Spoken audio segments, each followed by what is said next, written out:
Back to my channel. तो कैसी है मेरी प्यारी सी यूट्यूब की फैमिली। आई होप सब एकदम बहुत अच्छे से होंगे, हेल्दी एंड हैप्पी होंगे और अपने अपने घरों में सेफ होंगे।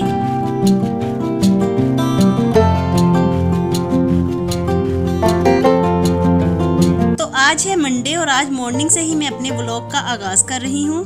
तो क्या हुआ कि कल में हम घर पे नहीं थे, तो कल बहुत तेज आंधी आई जिसकी वजह से किचन में बहुत ज़्यादा डस्ट हो गई है, क्योंकि किचन की विंडो मैं ओपन ही रखती हूँ और बाहर जाते हुए मुझे याद ही नहीं रहा कि किचन की विंडो को क्लोज कर दूँ, क्योंकि काफ़ी दिनों से इतनी शदीद गर्मी पड़ रही थी कि कोई भी हवा नहीं चल रही थी। और जैसे ही हम लोग कल घर से निकले तो रात में बहुत तेज़ आंधी आ गई और जब मैंने घर आके देखा तो इतनी ज़्यादा गर्द इकट्ठी हुई थी किचन में।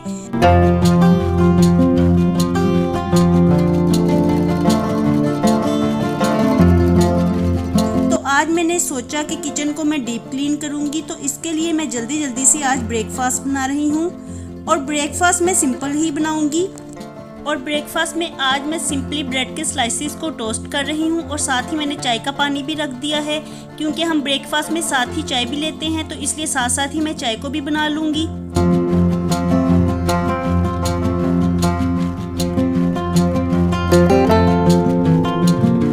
वैसे तो आजकल इतनी सख्त गर्मी है कि चाय की तरफ देखने को भी दिल नहीं करता, लेकिन चूंकि मैं चाय बड़े शौक से पीती हूँ तो इसलिए अगर मैं चाय को ना पीऊँ तो ऐसे लगता है जैसे मेरी आंखें ही नहीं खुल रही।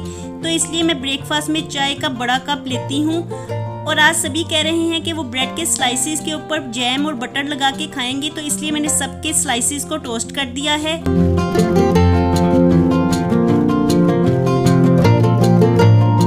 और यहाँ पे हमारा सिंपल सा ब्रेकफास्ट तैयार हो गया है, तो अब हम अपना ब्रेकफास्ट करेंगे और साथ ही चाय भी बन के तैयार हो गई है।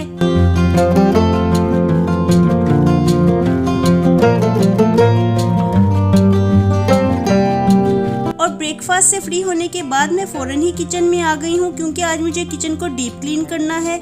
बहुत ही ज़्यादा गर्द इकट्ठी हो गई है किचन में और मैं देख रही थी कि जो बर्तन मैं धो के गई थी तो उनके ऊपर भी काफ़ी डस्ट पड़ी हुई थी, तो उनको भी मैंने वॉश करके रख दिया है और साथ ही अब मैं ब्रेकफास्ट के बर्तनों को भी वॉश कर लूँगी।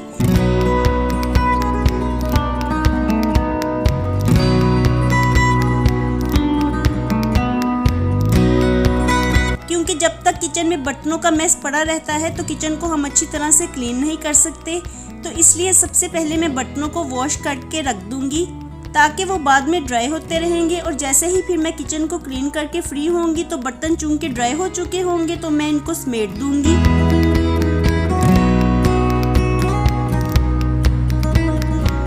और अब मैं जल्दी से काउंटर टॉप्स को क्लीन कर लेती हूँ। तो इसके लिए काउंटर टॉप के ऊपर जो भी चीज़ें पड़ी हुई हैं मैं सब चीज़ों को उठा लूँगी, क्योंकि डीप क्लीनिंग हम उसी वक्त कर सकते हैं जब काउंटर टॉप पे कोई चीज़ नहीं पड़ी हो। और वैसे भी 15 दिन में या 1 मंथ में किचन को डीप क्लीन करना बहुत ज़रूरी होता है, क्योंकि चीज़ों के पीछे अक्सर कीड़े मकोड़े और कॉकरोच छुप जाते हैं। तो इसलिए मैं चीज़ों को उठा के ही आज किचन को क्लीन करने वाली हूँ, क्योंकि काफ़ी अर्सा हो गया कि मैंने किचन को डीप क्लीन नहीं किया। और वैसे भी कल की आंधी की वजह से भी मुझे किचन को डीप क्लीन करना पड़ रहा है। और यहाँ पे मैंने काउंटर टॉप पे अच्छी तरह से सोप लगा दिया है और इसके साथ ही मैंने बैक की टाइल्स के ऊपर भी सोप लगाया है। और अब मैं अच्छी तरह से इसको नीट कर दूंगी।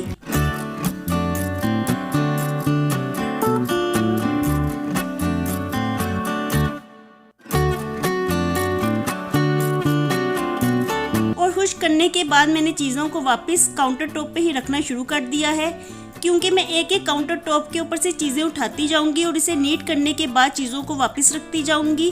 क्योंकि अगर मैं सारी काउंटर टॉप्स की चीज़ों को हटा दूंगी तो इस तरह से किचन में बहुत ही ज़्यादा क्लटर हो जाएगा और काफ़ी मैस भी हो जाएगा। तो इसलिए इन सब चीज़ों से बचने के लिए मैं एक एक काउंटर टॉप से चीज़ों को उठाती जाऊंगी और उसे साफ़ करने के बाद सारी चीज़ों को वापस रखती जाऊंगी।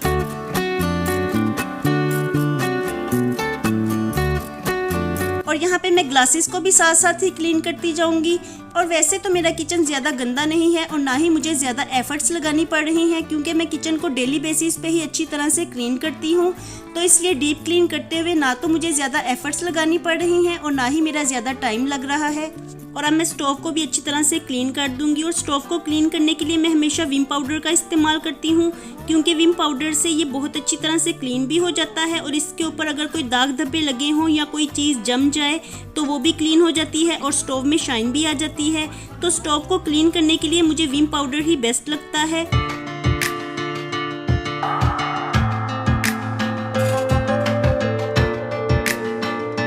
आज पता है क्या हुआ, मैंने काफ़ी दिनों के बाद आज व्लॉग शूट किया है और काफ़ी दिनों से मैं बिल्कुल व्लॉग शूट नहीं कर रही थी, क्योंकि मैंने 5 से 6 दिन पहले मोनेटाइजेशन के लिए अप्लाई किया हुआ था। तो मेरा मोनेटाइजेशन ऑन नहीं हो रहा था और अंडर रिव्यू ही मेरा चैनल पड़ा हुआ था, तो जिसकी वजह से मुझे बहुत ज़्यादा टेंशन भी हो रही थी, क्योंकि मैंने अपने चैनल के लिए बहुत ज़्यादा हार्ड वर्क किया है। और जब आप किसी चीज़ पे बहुत ज़्यादा हार्ड वर्क करते हैं और बहुत ज़्यादा अपनी एफर्ट्स देते हैं और उसके बदले में आपको आउटपुट ना मिले और कोई भी रिस्पॉन्स ना मिले, तो इस तरह से दिल बुझ सा जाता है। तो मेरे साथ भी ऐसा ही हो रहा था। मेरा दिल काफ़ी दिनों से उदास था कि मैं अपने चैनल पे इतना हार्ड वर्क कर रही हूँ और इसके बदले में ना तो मुझे कोई रिस्पॉन्स मिल रहा है और ना ही मुझे मोनेटाइजेशन के लिए कोई रिस्पॉन्स मिल रहा है। तो ऐसे में दिल बुझ सा गया था। और आज जैसे ही मैं व्लॉग शूट करके फ्री हुई तो मैंने अपना ईमेल सेक्शन चेक किया, तो वहाँ पे मुझे मोनेटाइजेशन के लिए अप्रूवल मिल गया था। तो इसे देख के मुझे बहुत ही ज़्यादा खुशी हुई। तो आज का दिन मेरे लिए बहुत ही लकी हुआ। आखिरकार मुझे मेरी मेहनत का सिला मिल ही गया है। और जब आप किसी चीज़ पे बहुत ज़्यादा हार्ड वर्क करते हैं तो ऐसे में आपको अपने रब पे पूरा भरोसा होना चाहिए कि अल्लाह आपको आपकी मेहनतों का सिला ज़रूर देगा इंशाल्लाह।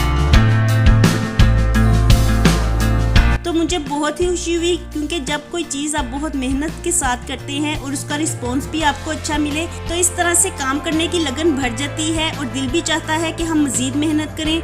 लेकिन अगर आपको रिस्पॉन्स ना मिले तो फिर दिल बुझ सा जाता है और काम करने को बिल्कुल दिल नहीं करता। तो मेरे साथ भी लास्ट डेज में ऐसा ही हो रहा था।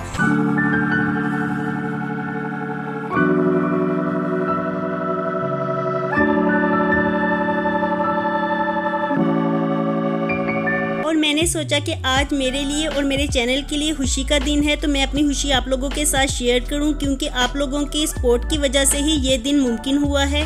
तो आप लोगों के सपोर्ट का बहुत बहुत शुक्रिया। तो आप मुझे आगे भी ऐसे ही सपोर्ट करते रहिए और अपना प्यार दिखाते रहिए। और देखिए यहाँ पे बातों बातों में ही मैंने सारा किचन क्लीन कर लिया है और सारी काउंटर टॉप्स को क्लीन करके मैंने चीज़ों को वापस रख दिया है। और लास्ट में मैं अपने छोटे स्टोव को भी साफ़ कर लूँगी। तो ये स्टोव मैं ज़्यादा यूज़ नहीं करती, इस पर मैं अक्सर ब्रेकफास्ट ही बनाती हूँ, या फिर अक्सर बच्चे इस स्टोव को यूज़ करते हैं जब उन्होंने नूडल्स वगैरह बनाने होते हैं तो इस स्टोव को यूज़ करते हैं।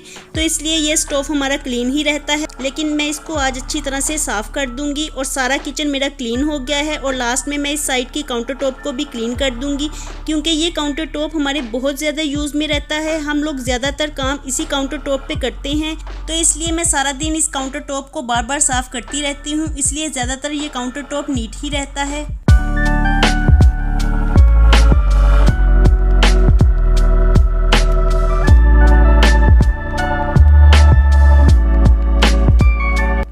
मैंने स्टोव और काउंटर टॉप्स को क्लीन कर लिया है और अब मैं मेन स्टोव के ऊपर की चिमनी को भी अच्छी तरह से साफ़ कर दूंगी, क्योंकि यहाँ पे काफ़ी ज़्यादा ग्रीस इकट्ठी हुई थी, तो इसको साफ़ करने में मुझे काफ़ी ज़्यादा टाइम लगा।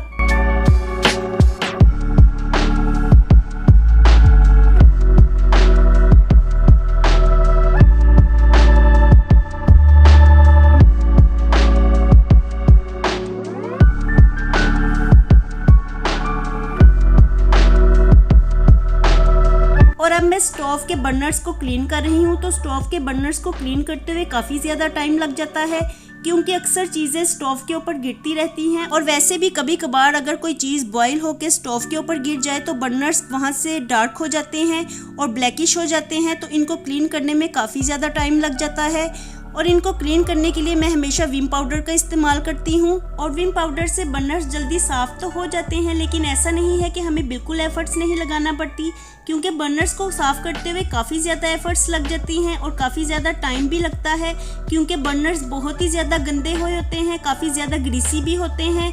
और अक्सर अगर चीज़ें बॉयल हो जाती हैं तो जिसकी वजह से बर्नर्स काले भी हो जाते हैं। तो विम की मदद से बर्नर्स क्लीन भी हो जाते हैं और इनमें एक शाइन भी आ जाती है, लेकिन इनको साफ़ करने में एफर्ट्स भी लगती हैं और टाइम भी काफ़ी ज़्यादा लगता है।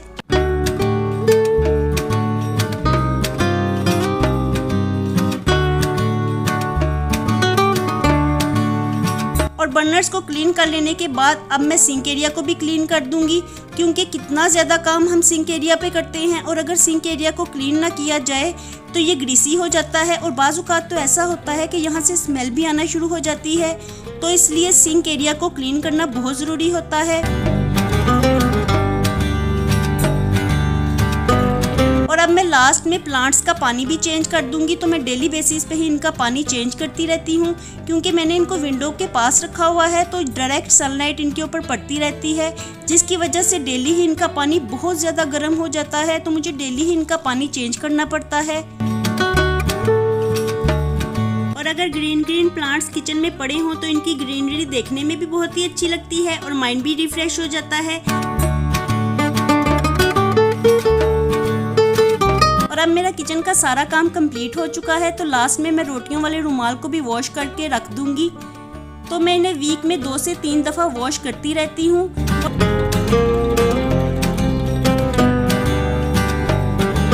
और जब मैं इनको यूज़ कर लेती हूँ तो यूज़ करने के बाद मैं रात को इनको बॉक्स में डाल के रख देती हूँ, ताकि इनके ऊपर कोई भी कीड़े मकोड़े ना आए, क्योंकि कीड़े मकोड़ों की वजह से ही जरासीम फैलने का खतरा रहता है।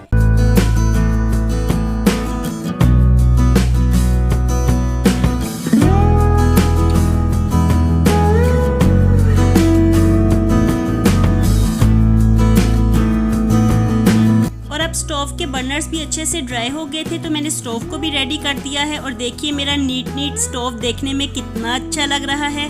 तो ऐसे नीट स्टोव को देख के खुद ही दिल करता है कि अच्छी कुकिंग करें और मज़ेदार सी डिशेस बनाएं।